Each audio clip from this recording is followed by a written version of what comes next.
Marlène Schiappa est avec nous. Marlène, on n'a toujours pas de Premier ministre. Comment ça se fait, ça ? Alors, on a un Premier ministre qui gère les affaires courantes. Mais c'est ça, mais pourquoi c'est ce que je disais tout à l'heure. Moi, je l'ai dit, je le répète. Pourquoi on laisse pas ou Gabriel Attal ou bien on fait un petit changement, mais Gérald Darmanin et puis voilà.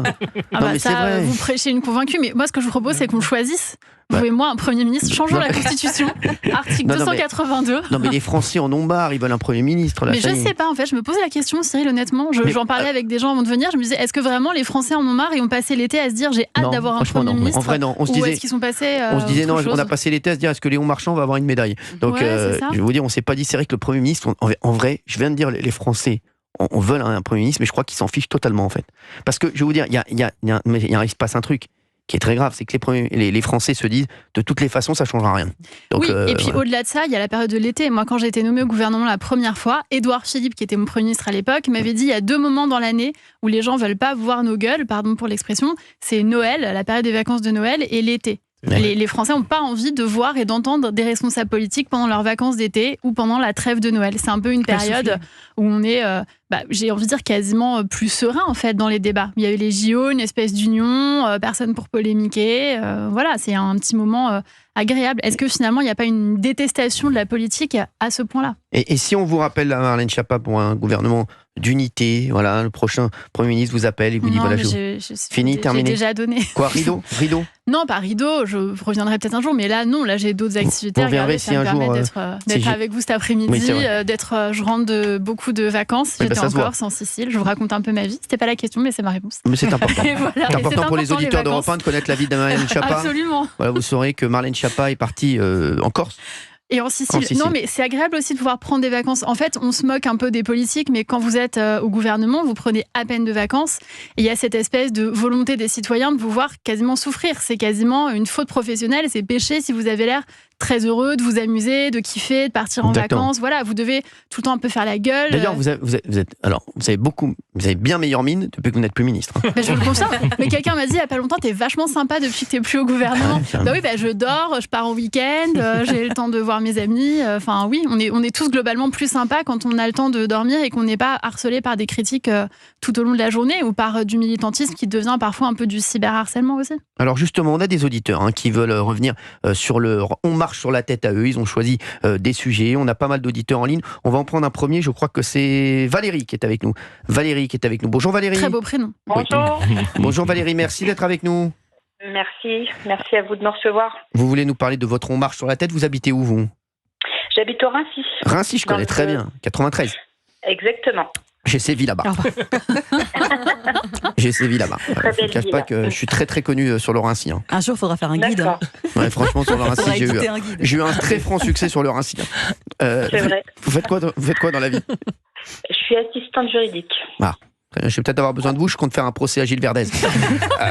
D'accord, je vous soutiendrai. Merci, ça me fait plaisir. Merci Valérie. Valérie, vous avez pour vous, le On marche sur la tête du moment, c'est quoi ? C'est la variole du singe. Ah, très bien. C'est vrai que je ne pensais pas en parler, mais c'est vrai que vous avez raison. Alors, la variole du singe, alors pourquoi ? Pourquoi ? Parce que là, moi, j'ai un gros coup de gueule à faire passer. Il y en a assez qu'on nous dise que peut-être on va être confiné, qu'il va falloir se revacciner et tout. Moi, j'ai vraiment pas envie d'entendre ça, surtout à une semaine de la rentrée scolaire. On nous parle de nouveaux vaccins qu'il va falloir qu'on nous oblige à faire. On va se retrouver... on sort à peine du confinement du Covid-19, qu'on nous parle à nouveau d'un confinement. Moi, ça me fait hurler, en fait. Ça m'agace. Parce que... Alors justement, cette variole du singe, est-ce que c'est grave ou pas, cette variole du singe déjà oui, Olivier d'Artigol. Il faut en urgence vacciner l'Afrique. Il n'y a que 2 laboratoires au monde qui ont ce vaccin, le traitement. Et il y a toujours cet égoïsme des pays riches qui ne donnent pas au continent africain qu'on doit vacciner en urgence. C'est le seul problème. Exactement, c'est le seul problème. Et après, ils viennent s'étonner. Y compris produire les médicaments en Afrique. Exactement. Là-bas. Bravo, c'est bien de le dire. Oui, Gilles Verdez. Ça flambe au Congo, des milliers de cas. Et effectivement, là, on s'alarme parce qu'il y a un cas en Suède. On se dit qu'en France, ça peut être importé. Mais il faut d'abord aller l'éradiquer là-bas. Juste, je vais peut-être... chicailler, mais on ne peut pas dire variole du singe parce qu'on a supprimé l'expression variole du singe parce qu'il y a un côté raciste derrière tout ça. Voilà, donc on dit Vous vous rendez compte comme c'est grave ? Vous vous rendez compte comme c'est grave? Oui, mais ça faisait un peu... Vous vous rendez compte le racisme qu'il y a? Non, mais c'est ça, ça prouve le racisme ambiant qu'il y a. Mais vraiment, moi, je vous dis, j'y ai pas pensé une seconde, je vous jure. Mais c'est fou, sans rigoler. C'est symptomatique de notre société. Je suis d'accord. Gilles Verdez, c'est horrible. Ça me rend fou, je vous dis. Je suis d'accord, mais c'est vrai que... Oui, mais moi, ça me rend encore plus fou. Je trouve que le racisme est là. Excusez-moi de vous dire ça. Le racisme est là pour moi. La variole du singe, c'est un petit côté, ça vient de là-bas, d'où ça vient exactement, mais comment on peut... qui est coupable. Oui, mais ça a été ressenti comme ça. Mais c'est horrible de penser ça. Moi, excusez-moi. C'est vrai. Moi, ça me rend fou d'entendre des choses comme ça. Vraiment, ça me rend fou. On n'est pas assez bien éduqués ou même informés par rapport à tout ce qui serait susceptible de nous arriver. Et je pense que là, c'est vrai que de dire variole du singe, ça fait peur, ça alarme tout le monde. Bien sûr. On se demande ce qui va nous arriver. Et ça, j'ai vu des photos là avec des boutons, etc. C'est terrible, c'est des éruptions cutanées qui peuvent être bénignes, c'est-à-dire guéries, mais qui peuvent aussi être dramatiques et causer la mort. Il y a des gens qui ont des milliers de boutons sur tout le corps. Merci Valérie d'avoir été avec nous sur Europe 1. Je vous en prie, merci à vous. Merci beaucoup, merci Valérie. Marlène Schiappa, cette variole du singe, vous avez connu le Covid. Oui, mais je pense qu'il faut justement tirer des leçons des erreurs qui ont été commises à la période du Covid. On parlait, et je dis un on général, on, les gens qui nous exprimons à la télé, à la radio, et spécialement les responsables politiques, avec beaucoup de certitudes. Et en fait, beaucoup de certitudes ont été mises en branle. Donc je pense qu'il faut qu'on soit extrêmement prudent dès lors qu'il y a des sujets de pandémie, laisser vraiment les experts prendre la parole sur ces questions-là et demander aux autorités d'assurer toutes les mesures de protection possibles. Et ensuite, voilà, ni rassurer alors qu'il y a des maladies réellement qui circulent, ni non plus être dans le drame, alors qu'à ce stade, bien sûr c'est un drame pour les personnes qui y sont touchées, mais à ce stade, la France, semblerait-il, reste préservée. Oui, Elliot Deval. À l'époque du Covid, Édouard Philippe avait gagné en popularité en disant justement... En disant je ne sais pas. Exactement. Absolument. Et c'était le seul à prendre cette position. Il faut du courage pour dire je ne sais pas. Après, il y a eu énormément de choses qui ont été faites et peut-être un peu trop mal faites. Il y a deux personnes qui ont eu du courage en disant je ne sais pas. Je vous jure que c'est vrai. Il y a Édouard Philippe qui a dit je ne sais pas sur le Covid. Et il y a, quand Gilles Verdez a demandé sa main à Fatou, elle a dit je ne sais pas. Vraiment, c'est les deux personnes qui ont eu ce courage. Et d'ailleurs, j'embrasse Fatou, bravo pour ton courage, Fatou, la compagne de Gilles Verdez. Mais c'est même pas je ne sais pas, c'est je ne veux pas, parce qu'il n'y a pas de bague. Non, c'était je ne sais pas, mais c'est un je ne sais pas qui veut dire je ne veux pas. Benjamin est en ligne avec nous sur Europe 1 pour les On marche sur la tête du jour. Bonjour Benjamin, merci d'être là. Bonjour Cyril, bonjour à tous. Merci Benjamin, vous avez quel âge? J'ai 27 ans. 27 ans, voilà. Valérie, voilà. C'est un mec pour toi, ça. Ouais. Non, beaucoup trop jeune. Non, parce que Valérie... Je vais avoir 55 ans à la fin de l'année. Justement. Enfin, à la fin de la semaine. Non, mais là, tu serais pas une cougar. Comme Jennifer Lopez. Voilà. Je suis la Jennifer Lopez d'Europe 1. Exactement. Quand on dit Madame Benaïm, c'est que là, on a franchi un cap. Benjamin, vous habitez où? J'habite à Paris. Paris, bon, bien entendu. Vous savez très bien que j'ai sévi sur tout Paris, région parisienne, petite couronne, bien sûr. Voilà, je vais pas revenir là-dessus, Benjamin. Vous faites quoi dans la vie? Je suis en expertise comptable. Expertise comptable, mais j'ai failli être expert comptable. Ah oui, j'avais vu ça. J'ai fait un DECF à l'Intec. Ouais. Hanouna, c'est ce que j'avais vu. Tu me remets? Tu me remets? Non, franchement. Merci Benjamin d'être avec nous. En tout cas, j'adore l'expertise comptable. J'adore ça. Je suis un fou de chiffres. C'est une passion. Je suis un fou de chiffres. Dans le sol, j'ai l'impression. Pourquoi vous n'avez pas continué là-dedans alors? Parce que tout simplement, parce que le showbiz m'a ouvert ses portes. Je rigole. Benjamin, dites-nous tout. C'est quoi votre remarque sur la tête du jour pour vous? Écoutez, je vais revenir un peu sur le sujet précédent, mais plus sur la sphère d'insécurité dans lequel on vit aujourd'hui. Moi, voilà, j'ai 27 ans, je suis français de confession juive, et c'est vrai que maintenant, depuis plusieurs mois, j'ai surtout l'impression que c'est devenu une habitude, les pseudo-dérapages de la FI. C'est-à-dire qu'il y a tous les 2 jours maintenant, on a des pseudo-dérapages. Alors hier ou avant-hier, c'était Rima Hassan qui expliquait que finalement le 7 octobre, c'était considéré comme un acte terroriste que par l'Occident, voilà. Mais que finalement c'était sûrement une erreur de jugement. Avant c'était même Chikiro qui rendait hommage à Ismaël Haniyeh. Voilà, avant c'était David Guiraud qui disait que les bébés brûlés dans le four le 7 octobre c'était l'armée israélienne. Mais enfin, je pourrais continuer comme ça tout le reste de l'émission. La vraie question que je me pose, c'est jusqu'à quand ça va durer au juste? C'est-à-dire que j'ai véritablement le sentiment que la SI sait pertinemment quelles sont les répercussions que ça a aujourd'hui, pas seulement sur les Français de confession juive, mais sur la France. Vous voyez par exemple rien que ce qui s'est passé à la Grande Motte dans la synagogue, il y avait personne au sein de la synagogue et au final c'est un policier. c'est la police qui a pris la répercussion du. On pense fort à lui. Il a été blessé. Oui. Exactement. Mais c'est vrai. Ça aurait pu être bien plus grave. En fait. Mais je vais vous dire, au-delà de ça, Benjamin, ils mettent un climat, ils instaurent un climat, la LFI avec tout ce qu'ils disent, et tous leurs actes, ils instaurent un climat qui met mal à l'aise les Juifs de France et les musulmans de France. C'est ça le problème. Et vraiment, ils mettent tout le monde mal à l'aise. Je le pense vraiment, oui. Mais avec une chose, il ne s'agit pas de dérapage. Il s'agit de la mise en œuvre d'une stratégie, d'une conflictualité permanente pour accéder à un second tour. Mais attention, ne leur donnez pas la majorité de la gauche. Une écrasante, je le crois, majorité de gens à gauche ne veulent pas de ça. Et ne mettez pas le pays, parce que l'électorat aujourd'hui de la France insoumise, y compris chez nos concitoyens français de confession musulmane, vous en avez parlé tout à l'heure, ils ne veulent pas ce qui est proposé. Ils veulent pas, ils veulent pas exactement. Et c'est pas parce que je le dis à chaque fois. Et je le dis à chaque fois dans tous mes tweets. C'est-à-dire qu'aujourd'hui, la France insoumise, on est les seuls à défendre les musulmans de France, c'est ce qu'ils disent, et on est les seuls à vouloir un État palestinien. C'est ce que je leur dis à chaque fois. Je leur dis, on peut défendre les musulmans de France et vouloir un État palestinien sans être antisémite. Mais le problème, eux, c'est que voilà, pour faire ça, il faut être antisémite pour la France insoumise. C'est le message qu'ils font passer. Et c'est vrai que ça devient inadmissible. Et c'est vrai qu'ils surfent à chaque fois. Vous voyez, ils sont sûrs, ils franchissent la ligne, mais vraiment, ils sont assez malins là-dessus. Et c'est ça qui fait peur. Marlène Schiappa sur la France insoumise, qui enchaîne les dérapages. Mais je pense qu'effectivement, ce ne sont pas des dérapages. Pour moi, c'est une ligne. En fait, c'est leur ligne politique et elle est parfaitement assumée. Quand on voit qu'ils avaient fait un certain nombre de déclarations au lendemain du 7 octobre, quand on voit la peine qu'il a fallu pour dire que le Hamas était un mouvement terroriste. Enfin, c'est quand même une phrase extrêmement simple avec quelques mots, sujet, verbe, complément, qui ne doit pas être très difficile à faire. Et moi, je pense qu'au-delà de ça, le rôle d'un responsable politique aujourd'hui, c'est d'assurer la concorde du pays, d'assurer l'unité de la République. La République, elle est une, indivisible, et monter les uns contre les autres, comme ils le font en tentant de victimiser les uns, c'est-à-dire de s'arroger le droit de parler au nom des musulmans, d'une part, en disant qu'ils sont victimes, qu'il y aurait des lois islamophobes en France, qui n'est pas le cas, etc.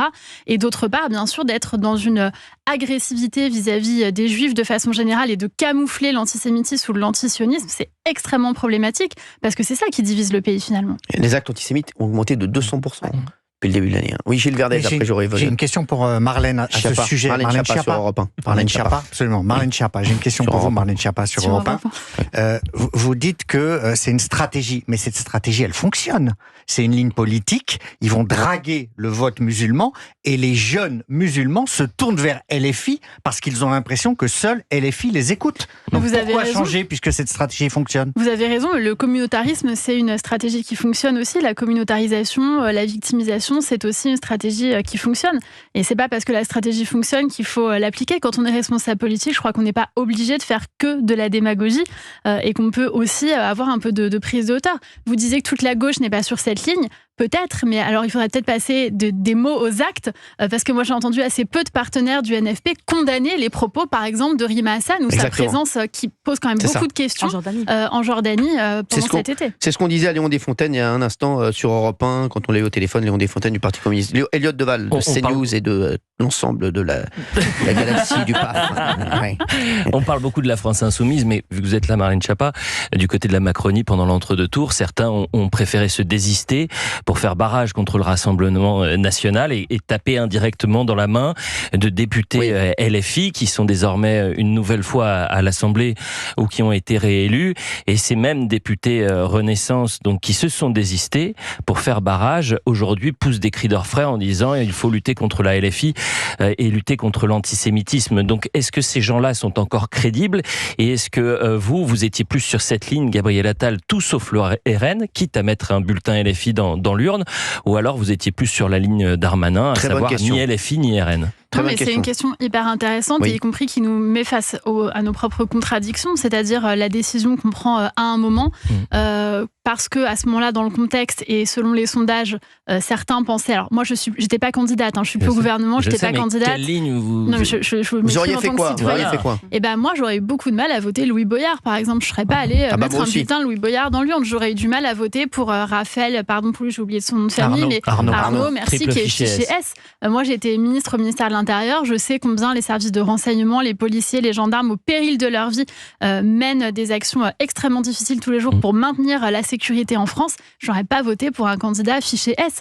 Donc je trouve que cette question est extrêmement difficile. Et au-delà de ça, la question des désistements et des barrages, entre guillemets, moi, vous savez que je ne fais pas partie de la stratégie de ceux qui pensent qu'il faut absolument diaboliser le Rassemblement national. Parce que je pense qu'on ne résout pas les problèmes de cette manière. Je pense que ça fait 30 ans ou même plus, peut-être 40 ans qu'on dit qu'on va faire barrage, qu'il ne faut pas parler aux élus RN, etc. Ça n'amène qu'à les faire monter élection après élection. Je pense que c'est de la même manière extrêmement compliqué de considérer que quand quelqu'un est élu, mais qu'on n'est pas d'accord avec lui, c'est comme s'il n'était pas élu. Moi, je suis très mal à l'aise avec ceux qui disent qu'il faut mettre de côté les élus RN, par exemple, dans les cérémonies républicaines. Je ne suis pas du tout sur cette ligne, ni d'ailleurs les élus LFI au demeurant. Je pense que quand un élu de la République est élu, il est élu. Respecter la démocratie, c'est respecter qu'il soit là, même en cas de désaccord. Sinon, c'est une dictature. Il y a pas mal de gens qui disent ceux qui ont perdu les législatives anticipées gagneront en 2027. Qu'est-ce que vous dites de ça ? Alors d'abord, qui a perdu les législatives ? C'est une question qu'il faut poser, puisque tout le monde revendique la victoire. Moi, j'avais tweeté, c'est comme l'école des fans, tout le monde a gagné ou tout le monde a perdu plutôt. Voilà. C'est le contraire de l'école de fans, c'est que tout le monde a perdu. Et tout le monde dit qu'il a gagné. Exactement. C'est-à-dire le RN dit, nous on est le plus gros groupe en nombre. NFP dit Lucie Castet, et avant c'était Huguette Bello, et avant c'était... Pardon, j'ai oublié Patricia Michaud. Non, qui avait été proposée. Jocelyne Bouillard. Bref, et nous, il y a des gens aussi chez nous qui disent oui, mais en fait, si on fait les additions, on est très majoritaire, donc ne changeons rien. Donc en fait, tout le monde revendique un peu la victoire. C'était Madame Colonna. Oui, exactement. Et juste avant, il y avait Patricia Michaud également. Oui, mais avant. Oui, avant. Oui, Patricia Michaud. Mais d'ailleurs, vous avez remarqué qu'on propose que des femmes. Il y a peut-être je vais faire la minute féministe, mais il y a un petit peu pour moi quelque chose dans cette stratégie du NFP de n'avoir proposé que des femmes. Genre, on sait que ça va pas marcher, donc proposons des femmes. Et nous, les cadors, les patrons de parti, les mecs, restons un petit peu. Moi, je crois. Restons un petit peu derrière. Et quand ce sera sérieux et qu'il y aura une chance de gagner, on reviendra. S'il vous plaît. Je trouve que c'est encore une stratégie. Je pense que Marlène Schiappa a raison. Marlène Schiappa, juste sur les premiers ministres. Voilà, on aimerait avoir votre avis. Valérie Bénaïm a dit Cazeneuve, possible ou pas possible ? Moi, j'y crois pas. Merci, très bien. Voilà. C'est important de le dire. Attendez, David Lisnard, maire de Cannes. David Lisnard, pourquoi pas ? Ça joue, mais Cazeneuve, je pense que le président n'est pas en très bonne entente avec Bernard Cazeneuve, même si moi j'apprécie sa ligne politique à titre personnel. Et je pense que c'est un ancien ministre de François Hollande et que donc le président ne voudra pas faire une Hollandie épisode 8, le retour. Je pense qu'il a envie de faire Cazeneuve. De faire Cazeneuve. Un truc nouveau, quoi. Cazeneuve, non. Gilles Verdet, vous avez dit ? Madame Castet. Madame Castet. Non, j'y crois pas non plus. Parce qu'elle a été choisie par Jean-Luc Mélenchon, par le NFP. Il y a un certain nombre, une grande majorité même de députés qui ont dit qu'ils censureraient un gouvernement. Donc la question, c'est pas tant qui, c'est quoi, il y avait quelle majorité. Et pour combien de temps ? Et pour combien de temps ? Parce que là, on revient à la 4e République, c'est-à-dire la République des partis. On donnait des noms, mais là, regardez, tous ceux qui font des propositions sont ceux qui n'ont pas été candidats ou pas élus aux législatives. Jordan Bardella, il n'était pas candidat aux législatives. Marine Tondelier, elle n'était pas candidate aux législatives. Fabien Roussel, il a été battu. Donc on a là des chefs de parti qui prennent les décisions. Donc on sort un peu de la République parlementaire pour passer vers un régime un peu départi. Ça interroge. Écoutez, on attend ça avec impatience en tout cas. Moi, j'ai mis un nom, j'ai dit Karim Bouamran. Il y a eu Ségolène Royal. Alors moi, je pense que ça joue. Si je peux me permettre cette expression de retour de vacances. Exactement. Ça joue. Je pense que c'est quelqu'un qui est assez consensuel. Il est plébiscité à gauche. C'est une figure d'incarnation. On n'a jamais eu de Premier ministre issu de la diversité. Maire de Saint-Ouen, c'est un élu local. Et je pense que dans la période qu'on traverse, on a besoin de gens qui connaissent la vie politique. J'ai vu passer des noms de patrons et de gens du monde économique. Pourquoi pas ? Mais quand ça va bien et qu'il y a une majorité confortable, là, ça va être très difficile. Il faut quelqu'un qui sache, qui connaisse les arcanes de l'Assemblée. On parle de Philippe Risoli à l'économie, du juste prix, ex-juste prix, que j'embrasse d'ailleurs Philippe. Merci d'avoir été avec nous sur Europe 1. Marlène Schiappa, c'était juste un clin d'œil. Voilà, elle est venue nous voir et on adore quand elle vient nous voir, Marlène Schiappa. Merci à tous d'avoir été avec nous. Merci aux équipes d'Europe 1 d'avoir été avec nous. Merci à Benjamin, notre auditeur qui est avec nous là il y a un instant. Et merci à tous les auditeurs qu'on a eu en ligne. On se retrouve bien entendu demain.